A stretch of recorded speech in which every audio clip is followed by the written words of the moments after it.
It is still morning in Nigeria. Democracy is just 8 years old. Our nation has changed for the better, but there is much left to do. Nigeria needs a leader who will work to solve Nigeria's problems and create a fairer, more economically vibrant nation. Umaru Yar'Adua is a leader with a plan to address Nigeria's most urgent concerns.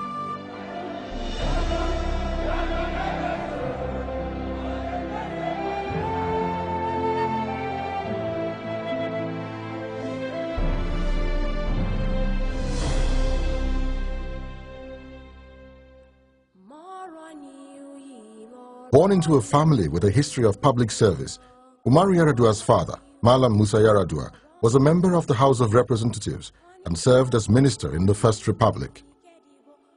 He brought us up to believe in hard work, honesty, and discipline.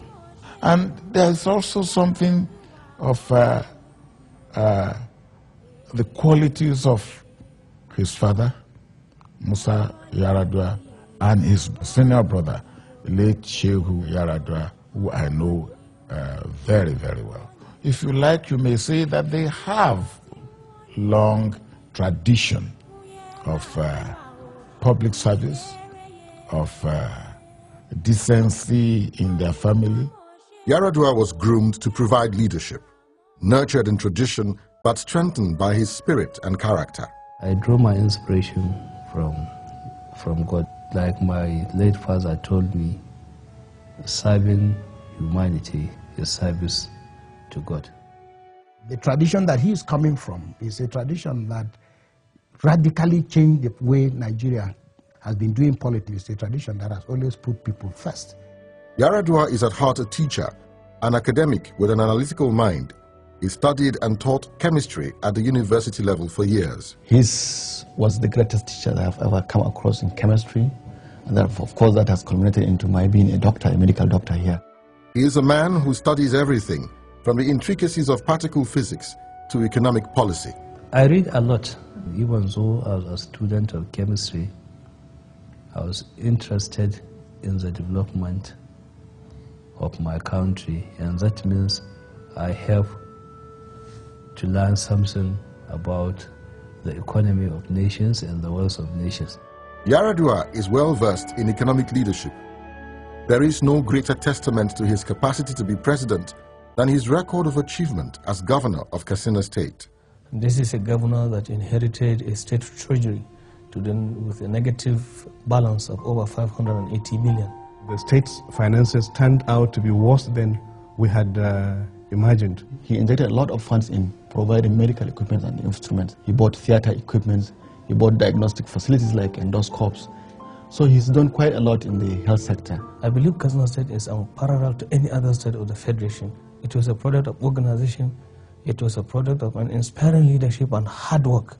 He is one of what we consider a good example of good governance and good leadership. That is almost a very new thing in Nigeria. I believe that his views are measured views, and of course he understands what development is all about. Yar'Adua now has a plan for the nation, a clear course for success at home and on the international stage. The PDP Vision 2020 aspires to rank Nigeria among the 20 most developed economies in the world by the year 2020. His 7-point agenda begins decisively with power supply, the lifeblood of development. But you cannot build a modern economy without sufficient and sustainable and stable power and energy. When I declare a national emergency, that is making the nation to recognize this fact also, so that we raise the generation to 30,000 megawatts by 2011 and 50,000 megawatts by 2015. The next step comprises the fruit of the earth, agriculture and food security. And the first priority is that at least as a minimum, we must be able to feed ourselves as a nation. Food security means encouraging commercial agricultural production, and then investing heavily in research and development. Yaradua has made the development of agriculture paramount in his own state. Production has improved dramatically in Katsina as a result of improved techniques that will be implemented on a national basis. He helped us all with improved seeds, irrigation and pumping machines, pesticides and fertilizer.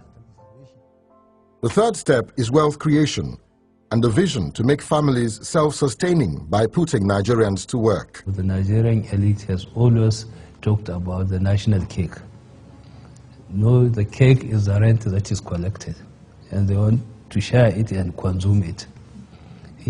We need to develop the primary sectors of production to generate wealth. Any incoming president, I'm sure, will want to work with all the sectors in the economy, particularly banking, finance, business, so that we will all put together our energies, our capabilities, and produce a better climate, infrastructure, you name it, for the average Nigerian. The fight against corruption is an integral part of wealth creation. Corruption is the reason why we have bad image, bad reputation, and that nobody wants to do business with us. We have to address it, we have to change. And there is no society that can prosper and progress when disrespectful law and order is being condoned and celebrated. Yaradua is known for his honesty and transparency. He is the only public officer who, at the time when he was elected, declared his own assets and made it public. In a society like ours, where the government is the major earner and spender of revenue, it takes courage for a political leader to apply resources in the appropriate direction.